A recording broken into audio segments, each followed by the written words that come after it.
here to talk about embodiment and the kind of usefulness of embodiment in business and in life. And our goal is to not just talk about embodiment, but to actually be connected to our body and to our breath as we go about this conversation, this exploration. So to start, I know we just did a short meditation with John, but to start, I'd just like to invite you to feel your bodies sitting in your chair. And just connect to your body in whatever way you feel most comfortable. Some people I know, they love just to feel their feet on the ground, if their feet are on the ground. Other people like to feel their buttocks or their lower back against a chair. But whatever it is that that invites you to feel like you're actually in your body in this moment. Your awareness is inhabiting your body.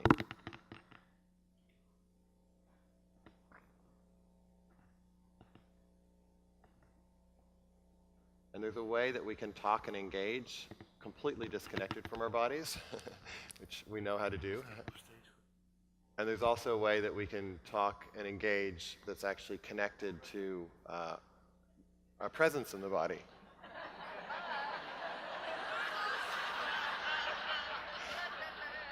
And you never know what's going to appear. Sometimes the person you were going to talk to just leaves.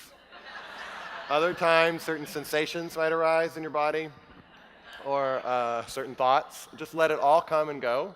Just appears, one moment appears, it exists, and it disappears. People appear, exist, and then they go, then they reappear. I've always been known as, sort of like I have this way of kind of hiding and disappearing and being invisible. Very appropriate start. No, my earring was banging on the mic. Okay. Oh, got it. Are you good now? The details. Yeah, I'm good. Okay. So I would love to introduce the topic, Eileen, if you're okay with this, by asking you how the embodiment piece became of interest to you and why you thought it relevant in your life and in your work. Great. Hi, Soren. Hi. Thank you. I guess the first thing I would say is that being as a child, I was a pretty disembodied person, I think. I was most known as very kind of spacey, and I had crossed eyes, and I think a lot of difficulty connecting, and so connecting to myself and connecting to others. So I think I had some experiences that helped me get into my body, and they were very life-changing, very powerful. And the first one that's coming to my mind, it's probably not the first, but about 15 years ago, I did a workshop at Omega Institute, and it was with a woman, a dancer, Zuleika. And after a week of dancing, I was ecstatic. I couldn't even believe how I felt, that I felt so enlivened and like I could do anything. And so then I came back to work and I tried to bring her into the company. And I thought, whoa, if everyone could just dance for an hour every day, oh my God, we would be so enlivened, it would be so amazing. And it was received with mixed reaction. And so, but I held that in my thought in my mind, and I did bring her many times to work with me. And then a couple of years ago, because I didn't really understand what it was. I thought it was kind of a physical thing. I just thought it was about dancing. I didn't understand that it was about actually showing up in my body.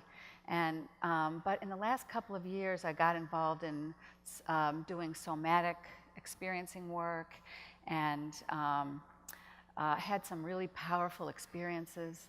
And I guess I realized that I came to realize how much wisdom I have in my body that I haven't been really accessing, or not fully consciously accessing. So I think that I'm intuitive, and I have like gut reactions to things, and I follow my feelings and all of that. But I actually don't really understand all the kind of subtle information that's coming to me, by just being in the moment in my body. So having some of these experiences, I began to really start to tune in to what was going on inside. So I began to really notice if I felt tense, and I feel tense a lot. Like right now, I can feel my shoulders up here. It's like,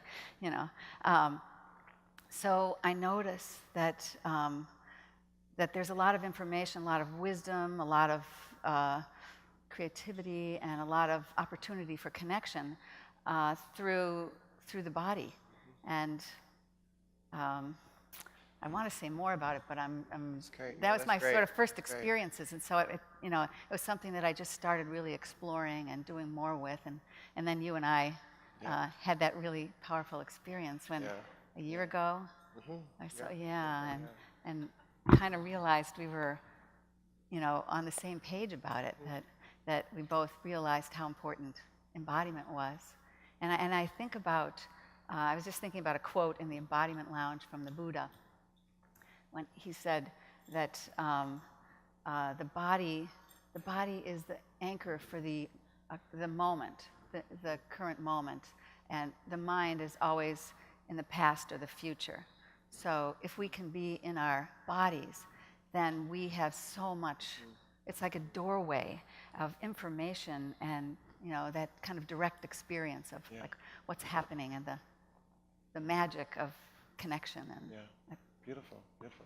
And I think how we connected, just to explain, was that often when you hear the word embodiment, there's some like thing that you're supposed to do around that. You have to be a good mover, you have to be a good stretcher, you have to be a good something or other, versus just a quality of attention and a way of being present with our bodies. And the movement, all that stuff is great. Right. You can do, it's not like you go to an embodiment practice and then you stop. But how do you actually live this connection to the body? And I think that's what kind of really connected us around the topic. And so I think that's what we're exploring, is the usefulness of particular practices, but then the usefulness of actually seeing it in a day-to-day world, and even in meetings or with friends, having the ability to bring in our bodily experience as a source of information for the connection. So when I'm talking to you, I'm noticing this tension I'm feeling in my shoulders. And that's actually valid information to support a more intimate connection. And I'm wondering if you've experimented with that in your business.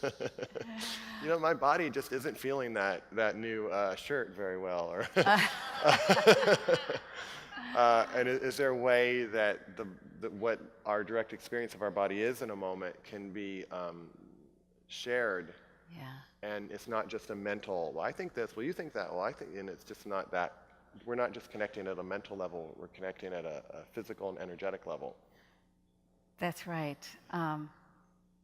Just as you're talking, I feel the tension again come up, because I feel like you're going to expect me to say something wise, and I'm going to fail, So. That's great. See, so whenever you say that versus trying to say something wise, I think it will. It connects you, I would think it connects you to the audience. You've got their compassion already. And I do have to say, it's pretty intimidating to be up here. So when we were first, so there's an embodiment lounge, if you haven't visited, that's right next door that Eileen Fisher's, we're partnering on that. And we said, well, we should have a session where we do an embodiment conversation to talk about embodiment so people understand the lounge and the vision of the lounge. And one of your team members said, how does that sound, Eileen? And she said, it sounds absolutely terrifying. And yet you wanted to do it. Well, and that's the other thing, because around embodiment, I've been seeing this idea of embodiment in every area of my life. And so one of the things we've been working a lot on at the company is purpose. And we've been coming at it through embodiment. And for me, I notice that I can actually understand what yes feels like in my body. And and it's different. I know when I'm avoiding something, I could feel the fear come up when that conversation started, oh my God, be in front of 3,000 people and just not know what I'm going to say and just talk about what I'm feeling. Why would I do that? That's terrifying. you know? And I could totally watch this whole thing, and people could think I'm really out there. But instead, I felt this kind of solid feeling in my legs. I felt this yes come over me, like, I'm supposed to do this. Wow. This is really important to me. Wow. This embodiment work is really my edge. Being a person who came into this world pretty disembodied and beginning to really understand what a difference it's making in my life, I just want to share that. I just want everyone to understand that, it's just another whole opportunity for so much more in life, so much more magic and opportunity and all of that. Yeah. Wow. Thank you. And how do you see yourself with your teams? Because I know you're less involved now with Eileen Fisher, the company, but you're still quite involved. Have I'm you surprisingly explored? more involved. Have you explored what that would look like in terms of how meetings are run or how conversations happen? Yeah. We're all trying, not all, but we're working in the leadership group now on this. And one of the things I'm noticing is that I'm able to, in meetings, I'm able to say what I'm actually feeling. Sometimes, more of the time, not all of the time. But for example, I was telling the story the other day that I'm interviewing people for pretty high-level positions. And, what do I know about those things, And people are talking to me about, they have pretty amazing experience and background, and I don't even know how to form questions, And I'm like totally intimidated. And for me to just stop and to actually tell someone I'm interviewing, wow, you have quite an interesting background. I'm a little bit intimidated here. And, see the person's reaction, and then they kind of, something shifts. Wow. And they sort of break open, and, and then what happened in that connection was I began to feel very connected to this person because it was like something broke down. I told her what was real for me, and then she broke open about some things that she was feeling. Beautiful. And something shifted, and I felt connected. Yeah. So what I'm thinking, what I'm realizing is that there's just so much opportunity there, again, for connection and creativity and relationship and partnering. And the other story I've told before at Wisdom is around my ex-husband, how I was doing this somatic work, and, I always struggled. I have had this really difficult relationship with my ex-husband. I hope he's not watching this, because we actually get along really well today. I'm sure a lot of people can relate. We get along really well today, and I told this, I know. But what's so interesting is that, after doing this work, it's just like something unhooked, and I now can connect with him and work with him. I'm having a difficult situation with my 26-year-old son, and now I invite my ex-husband in, and we're working together, and it's really incredible, and it makes me think, oh my God, there's a lot of people I might be able to work with that I would have just blocked. Like, it's funny because I was talking to Jim Doty the other day. We went to the Stanford Sea Care Center, and he told me that he had interviewed Glenn Beck, and I said, oh, I block people like that. I'm sorry if some of you are. No.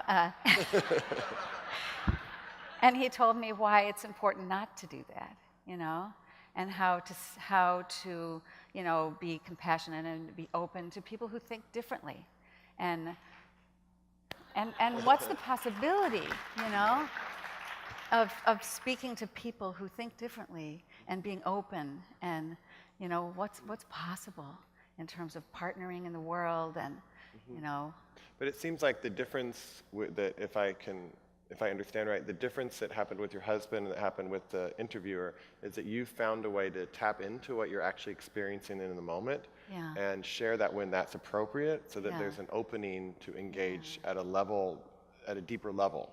Would that be what you're... Well, yes how and would you say no. it? With my husband, I've never shared it, what happened for me. I just am showing up differently because I'm I'm freed up in some way, or I see it differently. I'm not taking it personally, or I'm aware of what's going on inside, and I can free myself. Yes and no. I think sometimes it's not appropriate, and sometimes it is. So. And for someone out there who might be like really fascinated by this, but not really sure what the heck that it all means. I'm no expert. I'm yeah. really, No, but what would be one practice exploring. that you do that you feel might be useful to share? Well, I think just what you were talking about. I just stop and tune in. At any point. This is what's cool because I meditate every morning. I do yoga, but I have trouble taking it off the cushion and into real life. And so what's so cool about the body is that at any moment in time, I can just stop and notice what I'm feeling. And, and a lot of times it's tension, and I can just, when I notice that, I can just breathe into it and relax. It takes a second, and then I notice that I open up in some new way. It's like my mind works better. I feel like I can just kind of relax into the moment. Yeah. And so it's simple. It's about just like, and I try to I try to do it every hour, or I just try to do it as much as possible. I just kind of stop. What am I noticing? What's coming up? What am I noticing? Where am I feeling? And a lot of it is around sensations, like, ooh, my hands are wet. What does that mean? I'm kind of excited, So like I'm starting to like pick up the signals and realize, whoa.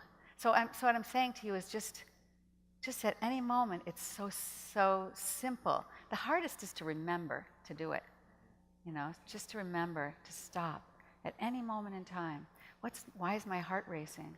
What's that feeling? Am I angry? And then when you notice, you have a choice. So you can relax or respond differently. You don't have to take things personally, or something new might happen. You might be open to someone in a different way. So I think the practice is just that simple. Yeah. At any moment, stop and notice. Beautiful. There you go. Thank you. That's a beautiful way to end. Thank you, Eileen. Thank you, Soren. Thank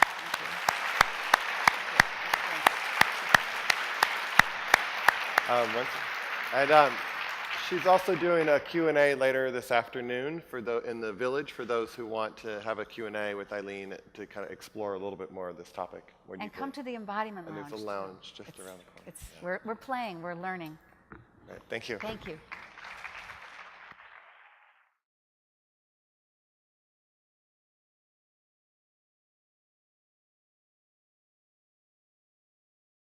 Just to feel their feet on the ground, if their feet are on the ground. Other people like to feel their buttocks or their lower back against a chair. But whatever it is that invites you to feel like you're actually in your body in this moment. Your awareness is inhabiting your body.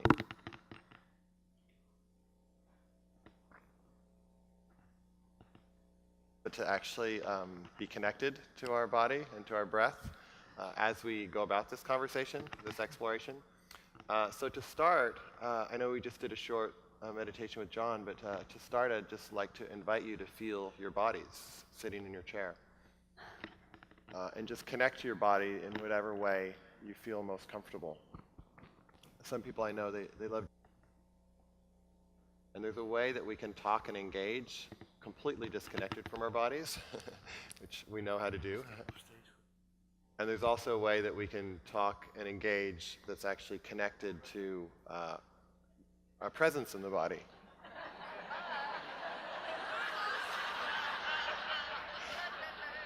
And you never know what's going to